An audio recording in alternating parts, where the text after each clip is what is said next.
I'm on my way to the Airbnb right now. We have guests checking out, so I gotta clean after them. They've only been there for a couple of days, so I'm not expecting anything crazy. I also have a hair appointment, so I'm just gonna run, put the laundry on, see how they left it, go to my hair appointment, and go back. So I'll see you guys when we get there. All right, I just got here. Let's see how they left it.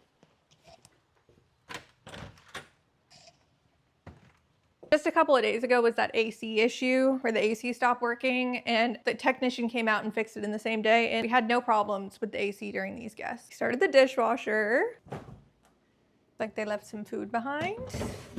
I actually have to leave in like 15 minutes for my hair appointment. This is like kind of on the way, so I was like, let me just stop. I don't have new guests checking in today. In fact, they don't check in for like 2 days. Part of the reason for that is I actually have to have an endoscopy tomorrow. I didn't want to have to worry about it or clean because of that.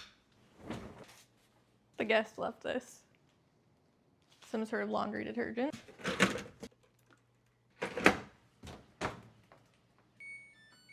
We got a text from our neighbor saying that some of the tree branches are looking a little precarious that hang over their side of the fence. So it's the neighbor right on that side of the fence. But this tree branch there is hanging down. That's not looking good. Alex and I are wondering if we should just cut these trees down entirely and just be done with it. We keep having to trim them. And if you know anything about getting tree work done, it is expensive. I'm gonna put my lunch in the fridge so when I get back, it's nice and cold. I make my coffee at home and put ice in it when I'm here. Like I've accomplished nothing and I'm already heading back out. Something about me is I'm a very anxious driver. I don't like driving places I've never been before, like this hair salon, but I'm running a little late, so I'll probably see you guys after.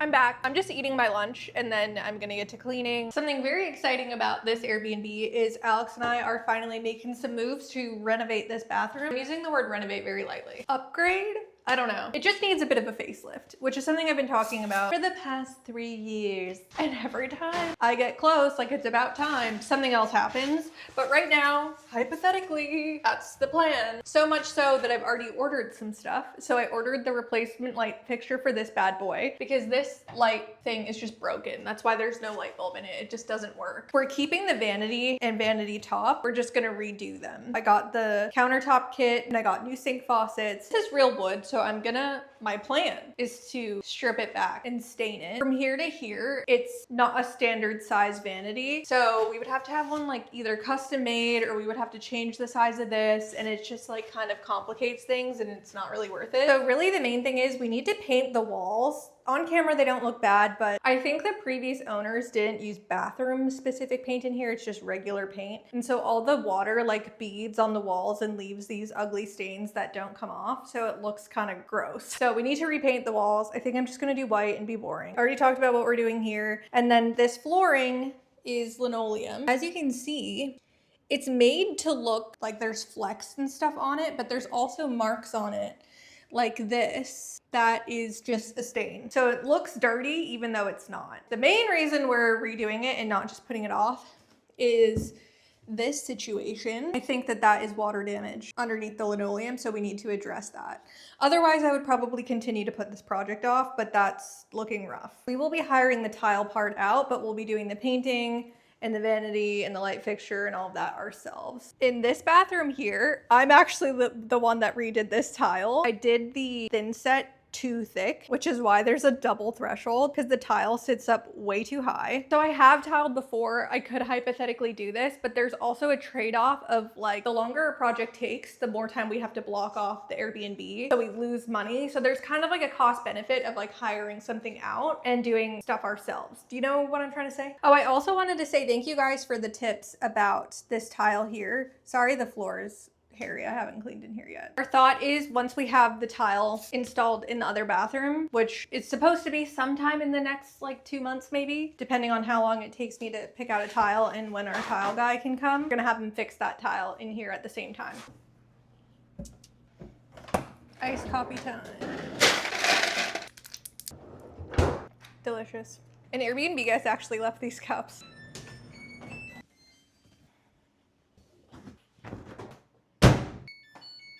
Whenever I vacuum and mop, I listen to a podcast, what I'm currently listening to.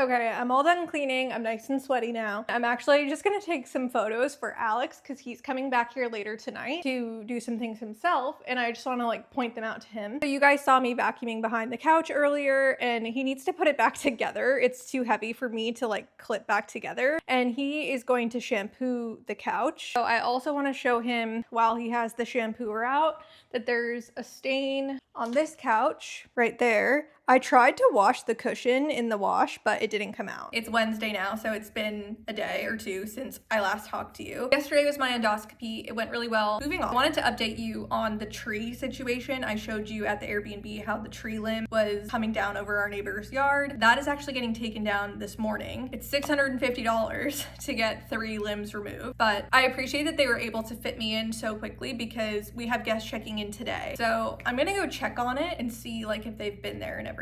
That's on my schedule. And I actually officially listed our long-term rental back for rent. Our tenant gave her official notice yesterday, so I did that. And I'm feeling really nervous that we're not gonna find anybody, but I have actually already had 2 people reach out. One I don't think is gonna go anywhere. The other one actually is more promising, but she needs something sooner. I'm at the Airbnb. I'm gonna check on how the trees look. I did see on the camera that they were already here and they were here on time, so we love that.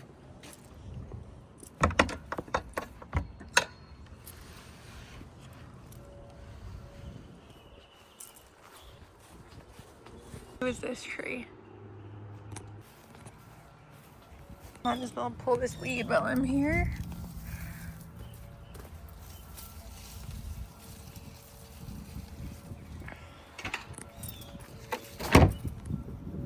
While I'm here, I'm just gonna check on it. Good thing. Can you see that? That's from Alex. Because he came to shampoo that stuff like I told you guys. Just gonna grab the lint roller.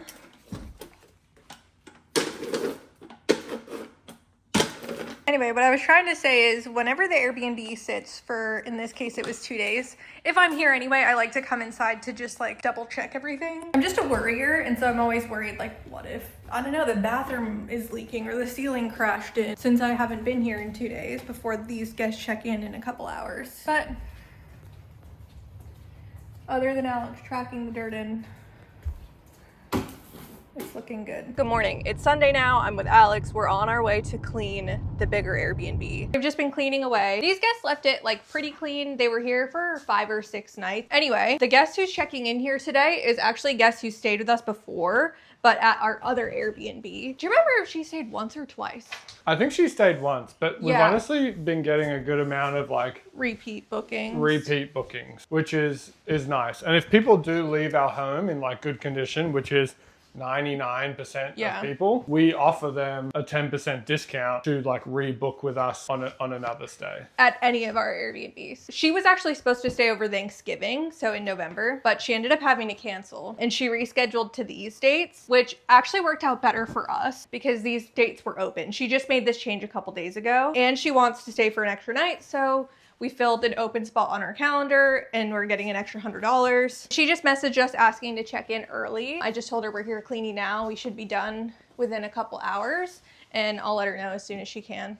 I really don't mind if guests check in early. We let like 95% of them. Sometimes it's just stressful if they like plan on it because then I feel like that's the times that it's like, for whatever reason, the previous guest left it super messy or we have some sort of like situation. It sets the stay off on a better foot too, right? Just like if we can accommodate like an early check-in for them. And it doesn't cost us any money. Yeah. And then literally just now, we got a message from a prospective tenant at our long-term property. She basically asked if there's any wiggle room in the price. We have it listed with 2 different options. Like one rent is with all utilities, everything included, and one rent option is with no utilities included. So I just asked her, which option are you looking for? Because truthfully, we have more wiggle room in the different options. For the right tenant, I would actually give them a bit of a discount because I don't want to turn it back into an Airbnb. We've had a long weekend, honestly, of just like working on our own house and being at the Airbnbs. But I wanted to say, I got a comment on the way here. I was reading my comments from my long form video where I was talking about how I'm stressed about the long-term rental. Somebody commented, honestly, fair enough. They said it a little mean, but I think I get what they were trying to say. They're saying like, maybe you shouldn't own 4 properties if you're stressed about like not even breaking even at them. I think what he's trying to say is like, we've made bad investments because we're just breaking even. Why would we subject ourselves to the risk of 4 places if they're all, well, one is our personal house, so let's not count that because we're not making money on that, obviously. But like, why are we taking the risk on 3 places that are essentially breaking even? Yeah, because I think there's like also the benefit of learning, right? I think we didn't do a good job in terms of the decision to purchase the long-term rental. Like we've probably lost money on that over the time. We have. But we've learned that lesson. So I think there's an element of like, well, we didn't know it was going to just break even. Otherwise we wouldn't have done it. But now that we're in it, we're just doing what we can to like make it work. And that means cleaning the properties ourselves, managing them ourselves. I don't know. Do you know what I mean? Especially the long-term rental. That one truly is costing us money / just breaking even. The Airbnbs have more wiggle room, especially this one. This Airbnb is really carrying the load. This one has been doing really good this year, but the townhouse, it's been doing better now. As you guys know, had a really rough off season, but like you don't know that going into it. We really were just like going into it kind of blind, and now we're just trying to like make it work. So even though right now it's stressful and we're just breaking even, the hope is that in the future we won't be. Something that really works out when Alex and I clean together is I hate vacuuming and he hates mopping. So I always do the mopping and he always does the vacuuming, and we both feel like we're getting the better end of the deal. The person interested in the long-term rental already replied to me like super quick. And she said she's interested in the unfurnished option, which is like a smidge of a bummer because we have honestly way less wiggle room with that price than with the utilities included option. It's already listed kind of like what we need to get for it. But for the right tenant, I would be willing to do like a smidge less. I don't know if that will work for her, but fingers crossed. The other thing, Alex and I are very big believers in karma, like just being good people will attract good people in our lives. I could say, no, there's no wiggle room in the price, but like I want to make it work for her if like it's a good fit. You know what I mean? I don't know. I just feel like that's the right thing to do. The other thing is, I feel like I don't want to toot my own horn. I feel like we are really good landlords. I'm hoping that good karma will come around to us. Like our current tenant at the long-term property is a single woman. And like Alex went and helped her hang her TV up. She thought she heard like a critter in the cabinet and she was too afraid to look, so Alex went and looked for her. We did not need to do those things, or Alex didn't need to, but like good karma, I don't know. We finished cleaning. We also went to Sam's Club and Walmart to do our grocery shopping and get some stuff for the Airbnbs, and now we're taking Calvin to his favorite place on earth, which is the dog park. As soon as we left the Airbnb and messaged the guest to be like, you're welcome to check in early, she did, and she let us know that the lock batteries were low, which is so annoying because we were literally just there. But we've also changed them, like I think it was like a month ago that we changed them. Like couldn't be much more than that. So that's kind of like annoying that they're dying that fast. Yeah, something's up with it, I think. Bubby, can you sit up here because you're on my microphone? Come on.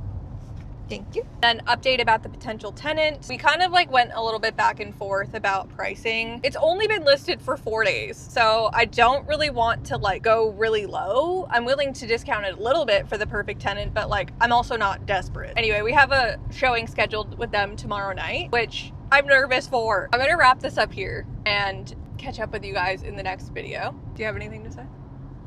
Nope. Can you think of something? See you in the next clean.